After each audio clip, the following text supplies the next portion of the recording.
ಪ್ರೀತಿಯ ವಿದ್ಯಾರ್ಥಿಗಳೇ, ಈ ಎಲ್ಲ ನಮಗೆ ಬೇರೆ ಬೇರೆ ವೇದಿಕೆಗಳ ಮೇಲೆ ಒಂದು ಸಲ ಮಾತಿನ ಫ್ಲೋ ಪ್ರಾರಂಭ ಆದಮೇಲೆ ಅದು ಕಟ್ಟಾಗಿ ಡಿಸ್ಟರ್ಬೆನ್ಸ್ ಆಗಿ ರೀಟೇಕ್ ತೊಗೊಂಡು ಮಾತಾಡೋದು ಭಾಳ ಕಷ್ಟ ಆಗ್ತದೆ. ಈವನ್ ನಾನು ಮೀಡಿಯಾ ಪ್ರಾರಂಭ ಮಾಡಿದ ಮೇಲೆ ಕೂಡ ಒನ್ಸ್ ಕ್ಯಾಮ್ರಾ ಆನ್ ಆಗಿಬಿಟ್ರೆ ಅದು ನನ್ನ ಸಂದರ್ಶನ ಮಾತು ಮುಗಿಯೋವರೆಗೆ ಯಾವುದೇ ಹರ್ಡಲ್ ಇಲ್ಲದೆ ಪ್ರಶಾಂತವಾದ ವಾತಾವರಣದಲ್ಲಿ ಕೆಲಸ ಮಾಡಿ ಈ ಥರ ಸಭೆಗಳಿಗೆ ಹೋಗೋದು, ಸಭೆಯನ್ನು ಉದ್ದೇಶಿಸಿ ಮಾತನಾಡೋದು, ಸಭೆಯಲ್ಲಿ ವೇದಿಕೆ ಮೇಲೆ ಗಣ್ಯರು ಅನ್ಸ್ಕೊಂಡವ್ರು ಇರ್ತಾರೆ. ನೀವು ಕೂಡ ಒಂದು ಕಾರ್ಯಕ್ರಮದ ಝಲಕ್ಕು ಅಥವಾ ಅದರ ಸ್ವರೂಪವನ್ನು ನೋಡ್ಲಿಕ್ಕೆ ಬಂದಿರ್ತೀರಿ. ಆದರೆ ಕಾನ್ಸೆಪ್ಟ್ ಆಫ್ ವರ್ಕ್ಶಾಪ್ ಇದೆಯಲ್ಲ, ವರ್ಕ್ಶಾಪಿನ ಕಾನ್ಸೆಪ್ಟ್ನಲ್ಲಿ ಎಲ್ಲರೂ ಗಂಭೀರವಾಗಿ ಯಾವುದೇ ಹೊರಗಿನ ಜಗತ್ತಿನ ಡಿಸ್ಟರ್ಬೆನ್ಸ್ ಇಲ್ಲದೆ ಏಕಾಂತದಲ್ಲಿ ಕೂತ್ಕೊಂಡು ನಾವು ಬೇರೆ ಬೇರೆ ಎಕ್ಸ್ಪರ್ಟ್ಗಳ ಮಾತುಗಳನ್ನು ಕೇಳುವಂಥ ಮತ್ತು ಅದನ್ನು ಆಚರಣೆಗೆ ತರುವಂಥ ಮನಸ್ಥಿತಿಯನ್ನು ರೂಪಿಸಿಕೊಳ್ಬೇಕು. ನಾನು ಆರಂಭದಲ್ಲಿ ಹೇಳ್ತಾ ಇದ್ದೆ, ನಾನು ವಿದ್ಯಾರ್ಥಿ ಜೀವನದಲ್ಲಿ ಶಿಸ್ತು ನನಗೆ ಮೆರಿಟೋರಿಯಸ್ ಇರಲಿಲ್ಲ, 60 ಮಾರ್ಕ್ಸ್ ತೊಗೊಂಡಿರಲಿಲ್ಲ, 70 ತೊಗೊಂಡಿರಲಿಲ್ಲ ಅಂದರೂ ಕೂಡ I developed the listening skill as A student. ಇವತ್ತು ಗಂಟೆಗಟ್ಟಲೆ 10 ತಾಸು 15 ತಾಸು ಇಡೀ ದಿವಸ ಮಾತಾಡಲಿಕ್ಕೆ ಯಾಕೆ ಸಾಧ್ಯ ಆಗ್ತದೆ, ಅಥವಾ ಇಡೀ ದಿವಸ ಸಾವಿರಾರು ಪದಗಳಷ್ಟು ಬರೀಲಿಕ್ಕೆ ನನಗೆ ಯಾಕೆ ಸಾಧ್ಯ ಆಗ್ತದೆ ಅಂತಂದರೆ, ಬಾಲ್ಯದಲ್ಲಿ ನಾವು ರೂಢಿಸ್ಕೊಂಡಿರುವಂಥ ದಟ್ ಲಿಸನಿಂಗ್ ಪವರ್. ಅದಕ್ಕೆ ನಾನು ಮುಂದೆ ಕುಳಿತಿರುವಂಥ ವಿದ್ಯಾರ್ಥಿಗಳಿಗೆ ಹೇಳ್ತೇನೆ, ದಯವಿಟ್ಟು ನೀವು ಯಾರೇ ಅತಿಥಿಗಳನ್ನು ಮಾತಾಡಲಿ, ನನಗಿಷ್ಟ ಇದೆಯೋ ಇಲ್ಲವೋ ನನಗೆ ಗೊತ್ತಿಲ್ಲಪ್ಪ, ನಮಗೆ ಇವ್ರ ಮಾತುಗಳಿಂದ ಪ್ರಯೋಜನ ಆಗ್ತದೆಯೋ ಇಲ್ಲೋ ಗೊತ್ತಿಲ್ಲ, you can go and check in my social media. ನಾವು ಎದುರಿಗಿರುವ ವ್ಯಕ್ತಿಗೆ ಒಂದು ಸಭಾ ಮರ್ಯಾದೆಯನ್ನು ಕೊಡೋ ಕಾರಣಕ್ಕಾಗಿ ಆದರೂ ಸುಮ್ಮನೆ ಕೂತವ್ರಾಗೆ ಪ್ರಿಟೆಂಡ್ ಮಾಡಬೇಕು, ಭಾಳ ಲಕ್ಷ ಕೊಟ್ಟು ಕೇಳೋರ ಹಾಗೆ ನಾಟಕ ಮಾಡಬೇಕು. It's like acting, it's like pretension. ಯಾಕೆ ನಾವು ನಿಮ್ಮ ಮನೆಗೆ ಯಾರ ಗೆಸ್ಟ್ ಬಂದಾಗ ಬನ್ನಿರಿ ಭಾಳ ಸಂತೋಷ ಆಯಿತು, ನಿಮ್ಮನ್ನು ನೋಡಿ ಭಾಳ ದಿವಸ ಆಯ್ತು ಅಂತ ನಿಮ್ಮ ತಾಯಿ ಹೇಳ್ತಾಳೆ, ನಿಮ್ಗೆ ಗೊತ್ತಿರ್ತಾವೆ ಸುಳ್ಳು ಹೇಳ್ತಾರಂತ. ಈ ಪೀಡೆ ಯಾಕಾರ ಬಂತು ಅಂತ ನಿಮ್ಮ ಮುಂದೆ ಹೇಳಿರ್ತಾರೆ, ಬಟ್ ಅವ್ರ ಮುಂದೆ ಏನು ಹೇಳ್ತಾರೆ, ನೀವು ಬಂದದ್ದು ಭಾಳ ಸಂತೋಷ ಆಯ್ತು ರೀ, ಈಗರ ನಾನು ನಿಮ್ಮನ್ನು ನೆನಪಿಸ್ಕೊಂಡಿದ್ದೆ, ನಿಮ್ಮನ್ನು ನೋಡಿ ಭಾಳ ಸಂತೋಷ ಆಯಿತು ಅಂತ ಹೇಳ್ತಾರೆ. ಆವಾಗ ನಿಮಗೆಲ್ಲ ಸರ್ಪ್ರೈಸ್ ಆಗುತ್ತೆ. ಸತ್ಯ ಹೇಳ್ರಿ, ಸುಳ್ಳು ಹೇಳ್ಬೇಡ್ರಿ ಅಂತ ಪೇರೆಂಟ್ಸ್ ಹೇಳ್ತಾರೆ. ಯಾರು ಇಷ್ಟ ಇಲ್ಲದವ್ರ ಮನೆಗೆ ಬಂದರೆ ನೀವು ಬಂದದ್ದು ನೋಡಿ ನನಗೆ ಎಷ್ಟು ಸಂತೋಷ ಆಯಿತು ಅಂತ ಸುಳ್ಳು ಹೇಳ್ತಾರಲ್ಲ ಅಂತ. ಹಾಗಾದರೆ ಸತ್ಯ ಹೇಳೋ ಬರದಲ್ಲಿ ಈಗರ ನನ್ನ ಮಗಳ ಮುಂದೆ ನಿಮ್ಮನ್ನು ಬೈದಿದ್ದೆ, ಯಾಕಾರ ಬಂದ್ರಿ ಅಂತ ಅನ್ನೋಕ್ಕಾಗತ್ತಾ? ಸಮ್ಟೈಮ್ಸ್ ಸತ್ಯ ಕೂಡ ಹೇಳದೇ ಇರುವಂಥ ವಾತಾವರಣವನ್ನು ಕ್ರಿಯೇಟ್ ಮಾಡಿರ್ತದೆ. ಹಾಗೆ ಸಭಾ ಗೌರವ, ಸಭಾ ಮನ್ನಣೆ ಏನು ಅಂದ್ರೆ ನಮಗೆ ಇಂಟ್ರೆಸ್ಟ್ ಇದೆಯೋ ಇಲ್ಲೋ ಗೊತ್ತಿಲ್ಲ, ನಮ್ಮ ಮೊಬೈಲನ್ನು ಸೈಲೆಂಟ್ ಮಾಡಬೇಕು. ನಮಗೆ ಇಂಟ್ರೆಸ್ಟ್ ಇದೆಯೋ ಇಲ್ಲೋ ಗೊತ್ತಿಲ್ಲ, ಎದುರಿಗಿರೋರ ಮಾತುಗಳನ್ನು ಕೇಳಿದ ಹಾಗೆ ಪ್ರಿಟೆಂಡ್ ಮಾಡಬೇಕು. ಯಾಕೆ ಪ್ರಿಟೆಂಡ್ ಮಾಡಬೇಕಂದ್ರೆ, ಮತ್ತು ನಿಮ್ಗೇನು ಭಯ ಅಂದರೆ, ನಾವು ಲಕ್ಷ ಕೊಟ್ಟು ತುಂಬ ಆಸಕ್ತಿಯಿಂದ ಕೇಳಿಬಿಟ್ರೆ ಈ ಮನುಷ್ಯ ಗಂಟೆಗಟ್ಟಲೆ ಮಾತು ಬಿಡಲಿಲ್ಲ ಅಂದರೆ ಹೆಂಗೆ ಅನ್ನೋ ಭಯನೂ ಇರುತ್ತೆ. ಅದಕ್ಕೆ ನೀವು ನಿಮ್ಮ ವಾಚ್ ನೋಡ್ಕೊಳ್ಳೋದು, ಪದೇ ಚಪ್ಪಾಳೆ ಹೊಡೆಯೋದು, ಪಕ್ಕದಲ್ಲಿರೋರ ಜೊತೆ ಮಾತಾಡೋದು, ಇದನ್ನೆಲ್ಲ ಮಾಡ್ತೀರಿ. That's okay. My point is, if the speaker is very good, if the speaker is celebrity, what's your problem? ಈಗ ತುಂಬ ದೂರದಿಂದ ನಾನೀಗ ನಿನ್ನೆ ರಾತ್ರಿ ಜರ್ನಿ ಮಾಡಿ ಬಂದಿದ್ದೇ, ಒಂದು 350 ಕಿಲೋಮೀಟ್ರಿಂದ ಬಂದಿದ್ದೀನಿ. ಉದ್ದೇಶ ಏನು? ಭಾಳ ಜನ ಯಂಗ್ಸ್ಟರ್ಸ್ ಇರ್ತಾರೆ, ಒಂದು ಹೋಪ್ಸಪ್ಪ.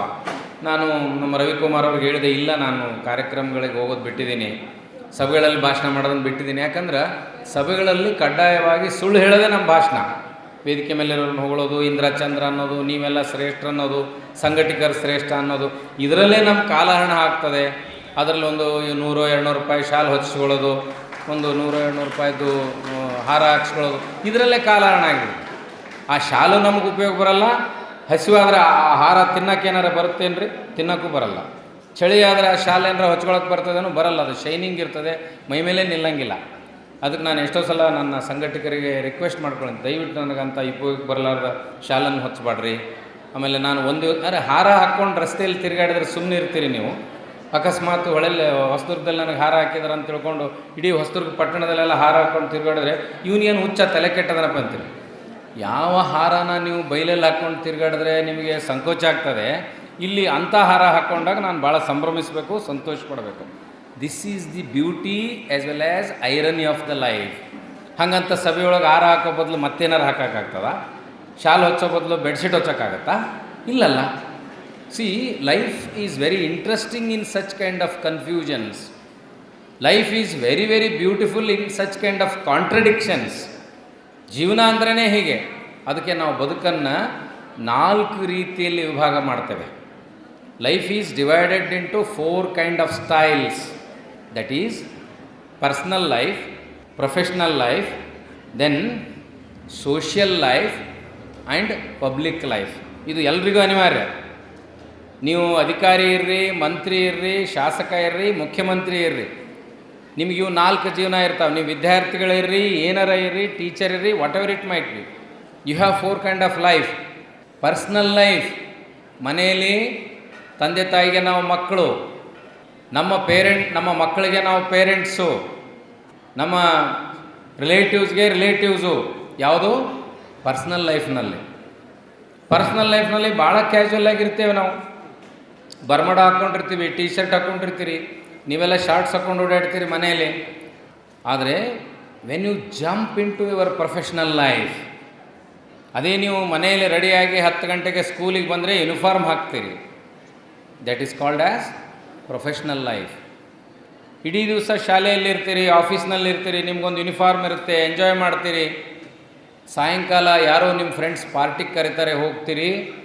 That is social life. ಯಾರಾದರೂ ಬರ್ತ್ಡೇ ಪಾರ್ಟಿಗೆ, ಮ್ಯಾರೇಜ್ಗೆ ಯೂನಿಫಾರ್ಮ್ ಹಾಕ್ಕೊಂಡು ಹೋಗ್ತೀರೇನು? ಹೋಗಲ್ಲ. You feel insult, you remove the uniform and go. ಮರ ಯೂನಿಫಾರ್ಮ್ ಹಾಕ್ಕೊಂಡು ಹೋಗಲ್ಲ ನಾನು, ಯಾರು ಕರೆದ್ರೆ ಪಾರ್ಟಿಗೆ ಕರೆದ್ರೆ ನಾನು ಬರಲ್ಲ, ಯೂನಿಫಾರ್ಮ್ನಲ್ಲಿದ್ದೀನಿ, ಮನೆಗೆ ಹೋಗಿ ಯೂನಿಫಾರ್ಮ್ ತೆಗೆದು ಬರ್ತೀನಿ ಅಂತ ಹೇಳ್ತೀರಿ. ಅದೇ ಶಾಲೆಗೆ ನೀವು ಯೂನಿಫಾರ್ಮ್ ಇಲ್ಲದೆ ಬಂದರೆ ಹೊರಗೆ ನಡಿ ಅಂತಾರೆ, get out from the classroom, you are not wearing the uniform. ಪಾರ್ಟಿಗೆ ಯೂನಿಫಾರ್ಮ್ ಹಾಕ್ಕೊಂಡೋದ್ರೆ get out from the party, you are wearing the uniform ಅಂತ ಕೇಳ್ತಾರೆ. ಅರೆ ಇದೇನಿದು ಲೈಫ್ ಅಂದ್ರೆ ಹುಚ್ಚಿಡಿಬೇಕಲ್ಲ. ಬೆಳಗ್ಗೆ ಹಂಗೆ ಹೇಳ್ತೀರಿ, ಮಧ್ಯಾಹ್ನ ಹಿಂಗೆ ಹೇಳ್ತೀರಿ, ಸಾಯಂಕಾಲ ಸೋಷಿಯಲ್ ಲೈಫ್ನಲ್ಲಿ ಹೀಗೆ ಹೇಳ್ತೀರಿ. ಸಿ, ಈ ಸೋಷಿಯಲ್ ಲೈಫನ್ನು ಬಿಟ್ಟು ನಾನು ಈ ಥರ ಗೆಸ್ಟಾಗಿ ಸ್ಟೇಜ್ ಮೇಲೆ ಬಂದು ನಿಲ್ತೀನಿ. ಇದೇನು? What is this? This is public life. ನಾನು ಒಬ್ಬ ಇಲ್ಲಿ ನಿಂತು ಮಾತಾಡ್ತಾ ಇದ್ದೀನಿ, ನೀವು 100 ಜನ ಕೂತ್ಕೊಂಡು ಕೇಳ್ತಾ ಇದ್ದೀನಿ. Now I have become public figure. ಹಾಗಂತ ಮನೆಗೆ ಹೋಗಿ ನಾ ಪಬ್ಲಿಕ್ ಫಿಗರ್ ಅದೀನಿ, ಒಂದು ಕಾರ್ನರ್ ನಿಲ್ತೀನಿ, ನಂಗೆ ಕಾಫಿ ತಂದ್ಕೊಂಡ್ರೆ ಕೂರ್ ಕೆಳಗಡೆ ಅಂತ. ನಮ್ಮ ಪೇರೆಂಟ್ಸ್ಗೆ ಹೋಗಿ ನಾನು ಭಾಷಣ ಹೊಡೆದು ಬಂದಿದ್ದೀನಿ, I am A public figure, 1000 ಜನ ನನ್ನ ಭಾಷಣ ಕೇಳಿದ್ದಾರೆ, 5 ನಿಮಿಷಕ್ಕೊಮ್ಮೆ ಚಪ್ಪಳೆ ಹೊಡೆದಿದ್ದಾರೆ, ಭಾಳ ದೊಡ್ಡ ಶಾಲ್ ಹೊಚ್ಚಿದ್ದಾರೆ, ಒಂದು ದೊಡ್ಡ ಹಾರ ಹಾಕಿದ್ದಾರೆ. ಮನೆಯಲ್ಲಿ ಹೋಗಿ ನೀನು ಶಾಲ್ ಹೊಚ್ಚಿ ಕಾಫಿ ತೊಗೊಂಬಾ, ಹಾರ ಹಾಕಿ ನೀರು ಕೊಡೋದ್ರೆ ತೆಗೆದು ಪೇರೆಂಟ್ಸ್ ಕಪಾಳ ಕುಡಿತಾರೆ. ಎಷ್ಟು ಚೆನ್ನಾಗಿದ್ದೆ ಮನೆ ಬಿಟ್ಟು ಹೋಗೋ ಮುಂದೆ, ಈಗೇನು ಹುಚ್ಚಿಡಿತು ನಿನಗಂತ. So you should not mix. Human personality means you should not mix your personal, professional, social and public life. Very good. At least ನಾನಿಷ್ಟು ಅಷ್ಟು ದೂರ ಬಂದು ಭಾಷಣ ಮಾಡೋದು ಹೋದ್ಮೇಲೆ ಏನು ನಮಗೆ ನೆನಪುಳಿತು ಅಂತ ಅನಿಸ್ಬೇಕಲ್ಲ. ಭಾಳ ಚೆನ್ನಾಗಿ ಮಾತಾಡಿದ್ರಿ. ಏನು ಮಾತಾಡಿದ್ರೆ ಗೊತ್ತೇ ಇಲ್ಲ ಬಿಡ್ರಿ. ಭಾಳ ಚೆನ್ನಾಗಿ ಮಾತಾಡಿದ್ರಿ ಅಂದ್ರೆ ಏನು ಅರ್ಥ? ಅಲ್ಲಿ ಏನಾರು ಕಂಟೆಂಟ್ ಇತ್ತಂದ್ರೆ ಏನೋ 108 ಕಂಟೆಂಟ್ ಇತ್ತು ರೀ, ಏನೂ ತಿಳಿಲಿಲ್ಲ ನಮಗೆ. That is not the result. That is not the communication skill. Google CEO ಎಷ್ಟು ಸ್ಯಾಲ್ರಿ ಇದೆ ಅನ್ನೋದು ಅವನಿಗೆ ಗೊತ್ತಿಲ್ಲ. ಒಂದು ದಿನಕ್ಕೆ ಅವನ ಸ್ಯಾಲ್ರಿ ಎಷ್ಟು ಕೋಟಿ ಇದೆ ಅಂತ ಅವ್ನು ಇವತ್ತಿನವ್ರಿಗೆ ಎಣಸಕ್ಕೆ ಹೋಗಿಲ್ಲ, ಎಣಿಸೋದು ಇಲ್ಲ. Can you imagine how is it possible for him? ಸುಂದರನ್ ಪಿಚ್ಚೈಗೆ ಒಂದು ದಿನಕ್ಕೆ 16 ಕೋಟಿ, ತಿಂಗಳಿಗೆಲ್ಲ, ವರ್ಷಕ್ಕಲ್ಲ, ಪರ್ ಡೇ. ಅವನು 18 ತಾಸು ಆಫೀಸ್ನಲ್ಲಿ ಕೆಲಸ ಮಾಡಿದ್ರೆ per hour. Have you ever dreamt of like this in your life? ಯಾವತ್ತಾದರೂ ನಿಮ್ಮ ಜೀವನದಲ್ಲಿ ನಾನು ಒಂದು ತಾಸಿಗೆ 1 ಕೋಟಿ ರೂಪಾಯಿ ಸ್ಯಾಲ್ರಿ ತೊಗೋಬೋದು ಅಂತ ಇಮ್ಯಾಜಿನ್ ಮಾಡ್ತೀರಿ? ಅವನಿಗೆ ಅಮೇರಿಕಕ್ಕೆ ಹೋಗಬೇಕಾದಾಗ ಅವ್ರ ತಂದೆ ಇಡೀ ಜೀವನದಲ್ಲಿ ಗಳಿಸಿದ್ದನ್ನು ಎಲ್ಲ ಒಟ್ಟು ಮಾಡಿ ಸೇರಿಸಿ ಅವನಿಗೆ ಫ್ಲೈಟ್ ಟಿಕೆಟನ್ನು ಕಳಿಸ್ಕೊಟ್ರು. ಅಮೇರಿಕಾದಲ್ಲಿ ಅಧ್ಯಯನ ಮಾಡಲಿಕ್ಕೆ ಹೋದ. ಅವನ ಕಮ್ಯುನಿಕೇಷನ್ ಸ್ಕಿಲ್ಲಿಂದಾಗಿ ಜಗತ್ತಿನಲ್ಲಿ ಆ ಗೂಗಲ್ CEO ಪೋಸ್ಟ್ಗೆ 1000 ಜನ ಇಂಟರ್ವ್ಯೂ ಕೊಟ್ಟಿದ್ದರು. Then why this guy was selected? ಯಾಕೆ ಈ ಹುಡುಗ ಮಾತ್ರ ಸೆಲೆಕ್ಟ್ ಆದ? He is a Indian middle class boy. We have to think very seriously. ನಾನು 10th ಸ್ಟ್ಯಾಂಡರ್ಡ್ನಲ್ಲಿದ್ದಾಗ ನನಗೆ 10 ಶಬ್ದ ಇಂಗ್ಲೀಷ್ನಲ್ಲಿ ಬರ್ತಾ ಇರಲಿಲ್ಲ. 1 ಸಲ ಅಲ್ಲ 2 ಸಲ ಇಂಗ್ಲೀಷ್ನಲ್ಲಿ ಫೇಲ್ ಆದೆ 10th ಸ್ಟ್ಯಾಂಡರ್ಡ್ನಲ್ಲಿ. ಅವರೇ ನಿಮ್ಮ ಗಮನಕ್ಕೆ, ನಮ್ಮ ಜಿಲ್ಲೆಯಲ್ಲಿ ಏನಾರು ಹೋಗಿ ನಾವು ಭಾಳ ಟ್ಯಾಲೆಂಟ್ ಅದೀನಿ ಅಂತ ನನ್ನ ಹಿಸ್ಟ್ರಿ ಹುಡುಕಿದರೆ ಗಾಬರಿ ಆಗ್ತೀರಿ ನೀವು. ಫೇಲ್ ಆದೆ ಇಂಗ್ಲೀಷ್ನಲ್ಲಿ. Then when I failed twice in English subject in my 10th standard, I decided ನನ್ನ ಜೀವನದಲ್ಲಿ ಏನಾರ ಮಾಡಿ MA ಇಂಗ್ಲೀಷ್ ಮಾಡಬೇಕು, ಆದರೆ ಇಂಗ್ಲೀಷ್ ಲೆಕ್ಚರರೇ ಆಗಬೇಕು ಅಂತ ಡಿಸೈಡ್ ಮಾಡಿದೆ. when my failure has inspired me to achieve something in my life. ನೋಡಿ, ನಾನು ನಿಮ್ಮ ಹಾಗೆ ಅಳ್ತಾ ಕೂತಿದ್ರೆ ಸುಸೈಡ್ ಮಾಡ್ಕೊತೀನಿ ಅಂತೀರಿ ಫೇಲ್ ಆದರೆ. 98 ತೊಗೊಳ್ಳಿಲ್ಲ ಅಂದ್ರೆ ನೀವು ಸುಸೈಡ್ ಮಾಡ್ಕೊಳಂಗಿಲ್ಲ, ನಿಮ್ಮ ಮಮ್ಮಿ ಸುಸೈಡ್ ಮಾಡ್ಕೊತಾಳೆ. This is the irony in the society. ನಮ್ಮ ಕಾಲಕ್ಕೆ ಅಟ್ಲೀಸ್ಟು ನಾವು ಅಳ್ತಾ ಇದ್ವಪ್ಪ. ಈಗ ರಿಸಲ್ಟ್ ಬಂದಮೇಲೆ ಅಳೋರು ಸ್ಟೂಡೆಂಟ್ಸ್ ಅಲ್ಲ, ಪೇರೆಂಟ್ಸು. ಯಾಕಂದ್ರೆ ನೇಬರ್ಸ್ಗೆಲ್ಲ ಭಾಳ ದೊಡ್ಡ ಬಿಲ್ಡಪ್ ಕೊಟ್ಬಿಟ್ಟಿರ್ತಾರೆ. ಯಾರ್ದಾರ ಮನೆಗೆ ಹೋಗೋದು ಎಷ್ಟು ಕಷ್ಟ ಆಗಿದೆ ಸರ್ ಈಗಂದರೆ, ಅವ್ರ ಮನೆಗೆ ಹೋದರೆ ಅವ್ರ ಮಕ್ಕಳ ಎಜುಕೇಷನ್ ಸ್ಟೋರಿ ಕೇಳಬೇಕು, ಅವ್ರ ಮಕ್ಕಳದು ಸ್ಕೋರಿಂಗ್ ಬಗ್ಗೆ ಕೇಳಬೇಕು, ಅವ್ರ ಮನೇಲಿರೋ ನಾಯಿ ಎಷ್ಟು ಬಿಸ್ಕಿಟ್ ತಿಂತದೆ ಅನ್ನೋದನ್ನು ಕೇಳಬೇಕು. See this is how life has. ಆಮೇಲೆ ಯಾವ ಸೀರಿಯಲ್ನಲ್ಲಿ ಏನು ಕತೆ ಆಯಿತು ಅನ್ನೋದನ್ನು ಕೇಳಬೇಕು. ನಾವು ನಿಮ್ಮ ಮನೆಗೆ ಯಾಕೆ ಬಂದಿರ್ತೀವಿ, ನೀವು ನನ್ನನ್ನು ಯಾಕೆ ರಿಸೀವ್ ಮಾಡ್ಕೊಳ್ತೀರಿ ಅನ್ನೋದನ್ನು ಮರೆತು ನಮ್ಮ ಸೋಷಿಯಲ್ ಮತ್ತು ಪಬ್ಲಿಕ್ ಬಿಹೇವಿಯರ್ ಆಗಿದೆ. ಅದಕ್ಕೆ human personality means, the personality development means you have to shape out your personality in such a way that you should be very, very strong, affectionate in your personal life. You should be very punctual and honest in your professional life. You are very active in your social life. You should be very, very dignified in your public life. ಈಗ ಉದಾಹರಣೆಗೆ ನಾನು stage ಮೇಲೆ ಕೂತಾಗ I should be very conscious. ಇಷ್ಟೆಲ್ಲ ಜನ ನೋಡ್ತಾರಪ್ಪ, ನಾ ತಲೆ ಕೆರ್ಕೊಳ್ಳೋದು, ಕಿವಿಯಲ್ಲಿ ಬೆರಳಾಡಿಸೋದು, ಮೂಗಿನಲ್ಲಿ ಬೆರಳಾಡಿಸೋದು ಮಾಡಬಾರ್ದು. Even you feel itching also. ಮೂಗು ತಿಂಡಿ ಇಟ್ಟು ಕಿವಿ ತಿಂಡಿ ಇಟ್ಟು ಅಂದರೆ ಪಬ್ಲಿಕ್ ಲೈಫ್ನಲ್ಲಿ ನೀವು ಅದನ್ನು ಮಾಡೋಕ್ಕಾಗಲ್ಲ. Because you have to maintain the dignity of decorum of public life. ಇದೇ ದೌಲತ್ತನ್ನು, ಇದೇ ಶಿಸ್ತನ್ನು ನೀವು ಮನೇಲಿ ತೋರ್ಸೋಕ್ಕಾಗಲ್ಲ. Because you are a family man. ನಾನು ಇಷ್ಟೆಲ್ಲ ಪಬ್ಲಿಕ್ ಫಿಗರು, ನನಗೆ ಅಷ್ಟು ಜನ ಫಾಲೋವರ್ಸ್ ಇದ್ದಾರೆ, ನನಗೆ ಯೂಟ್ಯೂಬ್ನಲ್ಲಿ ಲಕ್ಷಗಟ್ಟಲೆ ಫಾಲೋವರ್ಸ್ ಇದ್ದಾರೆ, ಫೇಸ್ಬುಕ್ನಲ್ಲಿ ನಂಗೆ 1000 ಜನ ಇದ್ದಾರೆ, ಇನ್ಸ್ಟಾದಲ್ಲಿ ಲಕ್ಷಗಟ್ಟಲೆ ಫಾಲೋವರ್ ಇದ್ದಾರೆ, ನೀನು ಫಾಲೋವರ್ ಆಗೋ ಅಂದ್ರೆ ನನ್ನ ಮಗಳು ಕೇಳ್ತಾಳೆ, ಮನೇಲಿ ಹೆಂಡ್ತಿ ಕೇಳ್ತಾಳೆ, ಪೇರೆಂಟ್ಸ್ ಕೇಳ್ತಾರೆ, ತೆಗೆದು ಕಪಾಳ ಕೊಡ್ತಾರೆ, I am not your follower ಅಂತ. ಡೋಂಟ್ ಬಿಹೇವ್ ಸಿಲ್ಲಿಯಾಗಿ ವರ್ತಿಸಬೇಡ್ರಿ, I am not your follower ಅಂತ. You may be public figure, but ಇವತ್ತಿನ ನಮ್ಮ ಮಕ್ಕಳಿಗೆ, ನಮಗೆ ಬೇರೆ ದೇಶದಲ್ಲಿ ಏನು ನಡೀತದೆ ಅನ್ನೋದು ಪುಸ್ತಕ ಓದಿ ತಿಳ್ಕೋಬೇಕಾಗಿತ್ತು. We had to read, we had to go to ಲೈಬ್ರರಿಗೆ ಹೋಗೇ ತಿಳ್ಕೊಬೇಕಾಗಿತ್ತು. ಇವತ್ತು ಹಂಗಲ್ಲ. You have got mobile in your hands, you have got ChatGPT, Google Gemini. ಲೈಬ್ರರಿಗೆ ಹೋಗೋದು ಬೇಕಾಗಿಲ್ಲ. You have ample of information. ಬರೀ ನೀವು ಸಿದ್ದು ಆ್ಯಪಲ್ ಪರ್ವಿ ಅಂತ ಗೂಗಲ್ನಲ್ಲಿ ಸರ್ಚ್ ಮಾಡಿದರೆ ಇಲ್ಲಿವರೆಗೂ ನಾನು ಮಾಡಿರೋ ಭಾಷಣಗಳು, ನಾನು ಮಾಡಿದ ಪ್ರವಾಸ, ನಾನು ಮಾಡಿದ ವಿಡಿಯೋ ರಾಶಿ ಬರ್ತದೆ. Not necessary to come and present before you. But ಆವತ್ತಿನ ಕಾಲಕ್ಕೆ ಯಾರಾದರೂ ಗೆಸ್ಟ್ಗಳು ಬಂದರೆ ಅವ್ರನ್ನ ಪರಿಚಯ ಮಾಡಿಸ್ಬೇಕಾಗ್ತಿತ್ತು. ಇವತ್ತು ಪರಿಚಯ ಮಾಡಿಸೋ ಅವಶ್ಯಕತೆ ಇಲ್ಲ. ನಿಮ್ಗೆ ಯಾರು ಬರ್ತಾರಂತ ಗೊತ್ತಾದರೆ ಗೂಗಲ್ನಲ್ಲಿ ಹೋಗಿ ಅವ್ರು ಯಾರು, ಅವ್ರದ್ದೇನು ಕತೆ, ಅವ್ರದ್ದೇನು ಹಿಸ್ಟ್ರಿ ಅಂತ ತಿಳ್ಕೊಳ್ತೀರಿ. You are lucky enough to utilise the technology in the modern times. ಆಧುನಿಕ ದಿನಗಳಲ್ಲಿ ತಂತ್ರಜ್ಞಾನವನ್ನು ಬಳಕೆ ಮಾಡಿಕೊಳ್ಳುವ ಸಾಮರ್ಥ್ಯ ನಿಮಗಿದೆ. ಆದರೆ ಆ ತಂತ್ರಜ್ಞಾನವನ್ನು ಪರಿಣಾಮಕಾರಿಯಾಗಿ effective usage of your technology for the good purpose, better cause. ಬರೀ ಫೋಟೋ ಕಳಿಸ್ಲಿಕ್ಕೆ, ಫೋಟೋ ಫಾರ್ವರ್ಡ್ ಮಾಡಲಿಕ್ಕೆ ಅಲ್ಲ. ನೀವು ನಿಮ್ಮ ವಾಟ್ಸಾಪ್, ಸೋಷಿಯಲ್ ಮೀಡಿಯಾನ ಯಾವುದಾದ್ರೂ ಒಳ್ಳೆ ಪುಸ್ತಕ ಓದಿದ್ರೆ ಅದ್ರ ಬಗ್ಗೆ ಕಳಿಸ್ರಿ. I had my coffee, I ate my pizza, I had a very good burger. ಅದಲ್ಲ, that is not the life. ಇಷ್ಟೆಲ್ಲ ಟೆಕ್ನಾಲಜಿಯನ್ನು ಕಂಡುಹಿಡಿದ ಜಾಪನೀಸ್ ಯಾವತ್ತೂ ಮೊಬೈಲ್ ಯೂಸ್ ಮಾಡಿದ್ದನ್ನು ನಾನು ಜಪಾನ್ನಲ್ಲಿ ನೋಡಲಿಲ್ಲ. ಆದರೆ ತಂದು ನಮ್ಮ ಕೈಯಲ್ಲಿ ಕೊಟ್ಟಿದ್ದಾರೆ, ನಾವು 24/7 ಅದನ್ನೇ ಯೂಸ್ ಮಾಡ್ತೀವಿ. ಯಾವ ಆ್ಯಪಲ್ ಕಂಪ್ನಿ ಒಂದು ಪ್ರಾಡಕ್ಟನ್ನು ಅಮೇರಿಕಾದಲ್ಲಿ ಯೂಸ್ ಮಾಡ್ತೀವಿ, ಆ್ಯಪಲ್ ಕಂಪ್ನಿ CEO ಮೊಬೈಲೇ ಯೂಸ್ ಮಾಡಲ್ಲ. ಆಲ್ಬರ್ಟ್ ಐನ್ಸ್ಟೈನ್ ಹೇಳ್ತಾ ಇದ್ರು, in the 21st century world will be the slave of the technology. 21ನೇ ಶತಮಾನದಲ್ಲಿ ಇಡೀ ಜಗತ್ತು ತಂತ್ರಜ್ಞಾನದ ಗುಲಾಮರಾಗಿರ್ತಾರೆ ಅಂತ ಹೇಳಿದ್ರು.